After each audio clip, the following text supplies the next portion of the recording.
làm cho động cơ được bền bỉ, chống ô nhiễm môi trường. Bạn sử dụng gì cho động cơ xe của bạn? Tân sử dụng Penrite. Hãy vào công ty Lợi Đức để mua Penrite nhanh đi nhé.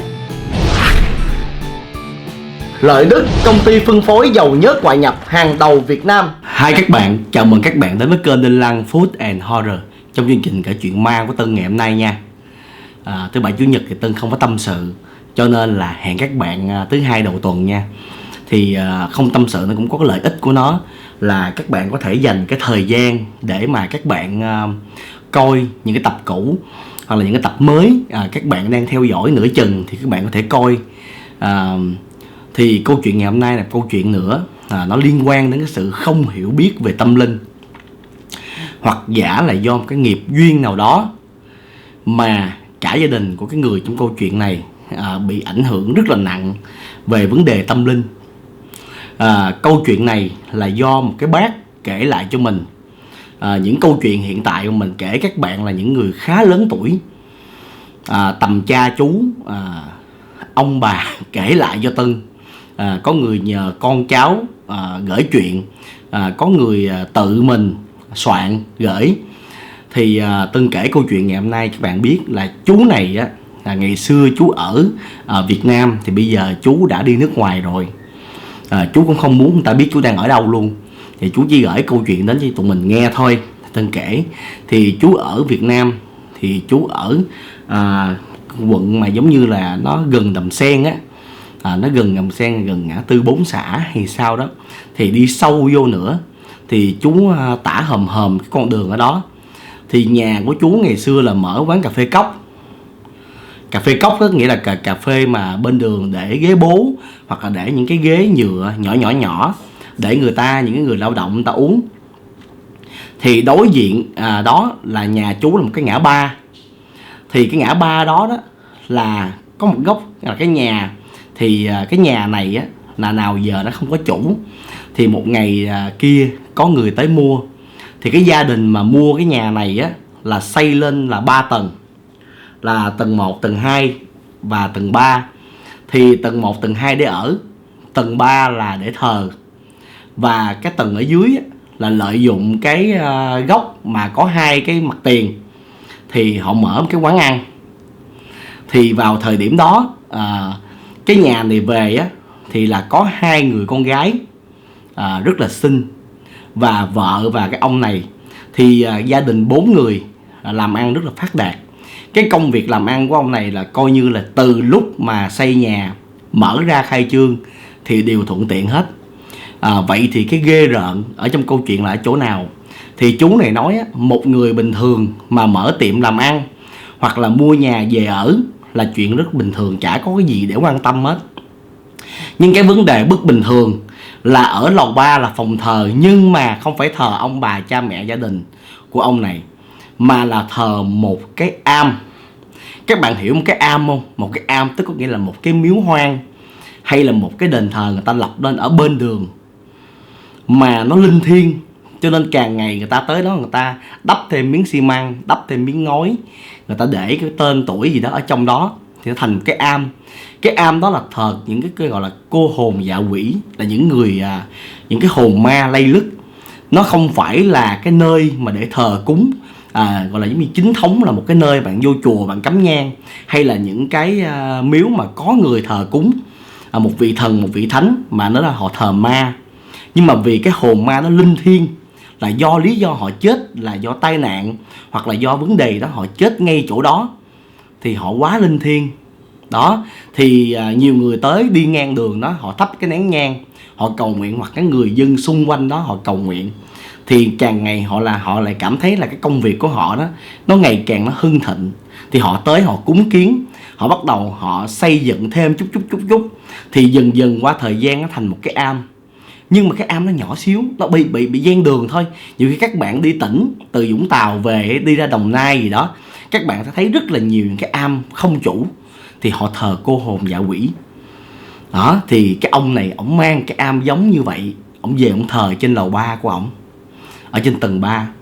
Thì khi ổng thờ á, cái công việc làm ăn ổng rất là suôn sẻ. Phải nói là người ta thường ở những cái chỗ đó, các ông mà kể chuyện cho mình á, chú kể chuyện cho mình á, thì chú mới nói là thường mà người ta mở tiệm là phải mất nhiều khi 1 tháng 2 tháng bắt đầu mới đông. Còn đằng này ngày khai trương cho đến khi mà cái chú này đi nước ngoài luôn á, là chưa bao giờ vắng khách. Đông cực kỳ đông, đông nghẹt luôn, mà khách tới rất là nhiều. Nhưng mà bắt đầu hàng xóm thấy có rất nhiều chuyện lạ. Đầu tiên là một người con gái đầu tiên của ông này, cái ông mà mang cái am về thờ đó, là người con gái đó bị điên. Đang bình thường, tại vì cái lúc mà mua nhà dọn vô nhà là hai người con gái hoàn toàn lành lặn. Nhưng mà người con gái đầu tiên là bị điên, là người chị, là chạy ra ngoài đường cầm cái con dao phai tự chặt vô tay của mình. Và nhiều người á là chứng kiến cảnh đó, và chú cũng chứng kiến, tại vì nhà chú đối diện. Chặt đến mức mà gần lìa cánh tay luôn, mà cái người này không có biểu hiện đau đớn, mà ngồi cười. Cứ một lần hai mà cứa một nhát vô tay á, cho máu túa ra là ngồi cười hả vui lên vậy đó. Thì lúc này gia đình không có dám nhảy vô can ngăn, phải gọi cho công an. Thì người ta vô, người ta trấn áp, mà người ta giữ lại cái con dao mà người ta đem đi bệnh viện. Thì chú chứng kiến cảnh người chị đầu tiên bị như vậy. Thì cách sau đó 1 tuần, tại vì cái tay phải chữa, nằm bệnh viện gần 1 tháng được, tại vì nhiễm trùng hay là bị ngoại tử gì đó, tại vì ngồi lâu ngoài đường quá đó. Thì cái cách sau đó là 1 tuần là người em bị. Người em cũng y chang người chị, bắt đầu tự nhiên ngơ ngơ nói chuyện lan man ở đâu đó, nói chuyện mà không biết mình nói cái gì đó. Thì hàng xóm họ cũng quan ngại, đặc biệt vào ban đêm là những người xung quanh đó, và riêng cái chú mà kể câu chuyện cho mình, đều nghe cái tiếng rên của một người đàn ông ở trên lầu 3. Thì lúc này hàng xóm người ta mới quan tâm cái sự việc này. Tại vì người chị á, là bị chặt cái tay, tự chặt tay mình. Còn người em bắt đầu lơ ngơ, có biểu hiện giống như người chị lúc ban đầu. Thì xóm giềng mới qua tâm sự, tại vì người ta cảm thấy có một cái thế lực tâm linh bất bình thường. Thì cái chú kể câu chuyện của mình là người đại diện qua nói chuyện. Thì lúc đầu cái ông này ông cũng ngoan cố, ông không có muốn tiếp. Nhưng mà dần dần trong nhà ông xảy ra quá nhiều những sự việc bất thường. Cái quán thì vẫn đông, cứ hễ buổi tối á, buổi chiều tối mà mở tiệm ra rất là đông. Nhưng mà từ ban ngày cho đến buổi trưa đó là rất nhiều chuyện bất thường xảy ra. Ở trong nhà lục đục, nhân viên đánh nhau. Còn hai người con thì suốt ngày cứ ngơ ngơ ngẩn ngẩn. Cứ cách 1-2 tuần là phải có người vô đưa đi bệnh viện Biên Hòa. Ở trên đó 1-2 tháng mới dám đưa về, chích thuốc và đưa về. Thì dần dần á là hàng xóm, cái chú mà kể chuyện như mình thấy á, là đưa đi 2 người. Nhưng mà dần dần có một người về là người em thôi, còn người chị không thấy về nữa. Thì Tân nghĩ rằng á, là người chị không thể về được, vì lý do là tâm thần như thế nào đó không đưa về được gia đình.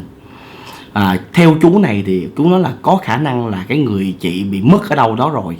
Là tại vì thấy gia đình rất là buồn, có một thời gian rất là buồn. Và có mấy ngày là khoảng 7 ngày là nghỉ bán. Và ông này bận đồ tang, ông đi đâu đó, ông không có đám ma tại đây. Thì không hiểu lý do tại sao. Thì chú mới qua chú nói chuyện nhiều lần. Thì cái lần đó ổng mới chịu tiếp xúc với lại chú và nói chuyện. Thì ổng nói á, là trước đây ổng ở một cái khu gần nghĩa địa. Thì gia đình ổng rất là nghèo, chỉ có bán cà phê thôi, cũng giống như chú vậy đó. Thì sáng nào ổng dậy á, ổng thấy đằng trước cái nhà của ổng có một cái am, mà lâu lâu có mấy bà vé số đi ngang á, bà cắm nhang đó, bà thờ. Nhiều người còn mang trái cây tới nữa. Thì ổng ra ổng cắm nhang. Ổng nói nếu như linh thiêng cho ổng làm ăn được.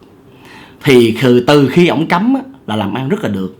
Và đặc biệt á, là lâu lâu ổng mua thịt hoặc là ổng mua trái cây, là ổng kêu 2 người con gái của ổng ra để mà cúng giùm. Tại ổng lo ổng bán, ổng mới cúng, kêu 2 người con gái ra cúng. Thì càng cúng thì càng làm ăn lên. Trúng vé số rất là nhiều lần, đến mức độ mà có thể mua được nhà luôn. Thì mới về đây mua căn nhà và mở tiệm bán đồ nhậu. Thì nhiều người xung quanh nó nói là nếu cái am nó phù hộ vậy đó, thì tại sao không mang cái am về thờ luôn, coi như là người trong gia đình mà nó phù hộ cho mình. Cũng giống như chuyện cổ tích vậy đó. Thì ông này ông nghe vậy mới mang về. Nhưng mà từ khi mang về để lên lầu 3 thì gia đình thấy một người đàn ông đi ra đi vô trong nhà vào ban đêm. Và người đàn ông này hay cười một mình và cứ đi vô nhà phòng của hai người con gái của mình. Và từ khi vô ra phòng con gái của mình như vậy đó, thì hai người con gái của ổng bắt đầu có hiện tượng bị điên. Đôi khi ngồi uống bia một mình, khi mà quán đóng cửa hết rồi, ngồi uống bia một mình, ăn khô mực sống, ăn cá sống mà còn máu, sau đó ngồi cười. Thì nhiều lần cái ông mà chủ nhà này á, ổng nói hai người con gái ổng là mày điên hả? Mày ăn đồ sống vậy mày điên hả? Thì nó trả lời với ổng á, tao phù hộ cho mày, giờ tao ăn một chút mày không cho hả? Thì khi nói như vậy là ổng biết người đó là ai rồi. Nhưng bây giờ gia đình nó là tiến thoái lưỡng nan, không có biết cách nào để trục cái linh hồn này ra, vì cái am nó nằm ngay trong nhà. Thì chú này với những người trong xóm mới nói là gần đây có cái chùa rất là linh thiêng, thì ông thử lên đó ông mời thầy về, ông kể rõ sự tình coi thầy có trục được hay không, hoặc mang cái am này ra ngoài. Thì các thầy có tới thì các thầy nhìn vô am, thì các thầy mới nói là bây giờ nó thành quỷ rồi, nó không còn là linh hồn ma bình thường nữa. Tại vì thứ nhất là khi con người ta cúng á, là nên cúng theo cái phương pháp là chay, có nghĩa là cúng trái cây mâm quả, là cúng đồ chay. Còn đằng này là người trong thiên hạ đi qua đi lại họ cúng bậy, là thứ nhất là họ cúng thịt, cúng cá, cúng mặn. Và có những người á, nhiều khi họ giết ếch giết nhái á, họ để đó họ cúng. Tại vì họ là người lang bạc kỳ hồ, họ không có nhà cửa, thì cái linh hồn ma này sẽ nhanh chóng hưởng thụ và thành quỷ. Họ vẫn phù hộ được cho gia chủ, nhưng mà phù hộ để có lợi ích cho họ, chứ không phải phù hộ vì họ trả ơn hay là họ muốn giúp đỡ. Tại vì đây không phải là Phật, đây không phải là thần thánh, đây là miếu hoang, là thờ hồn ma vô chủ, mà lại bưng về nhà thờ, cho nên mới rước họa vào người mình. Người ta thờ là phải thờ ông bà cha mẹ, là thờ người thân. Hai là thờ Phật, là những cái người mà họ tu hành. Ba là thờ thần tiên. Và cuối cùng là những vị tướng hoặc là những linh thú của những vị tướng đó. Chứ không ai đi thờ hồn ma mà bên đường hết. Họ phù hộ là để họ có được lợi ích. Thí dụ như được cúng kiến, họ không có bị là thành ma đói, họ không bị tranh giành với những hồn ma khác, mà vô tình cái hồn ma nó mạnh hơn những hồn ma khác, thì nó nhờ những cái hồn ma khác đi làm việc cho nó, thì nó san sẻ từ cái miếu đó. Thì những cái miếu đó nó không phải là thần thánh, mà là hồn ma, là cô hồn dạ quỷ. Mà ông này ông không có sự hiểu biết, ông mới bưng về.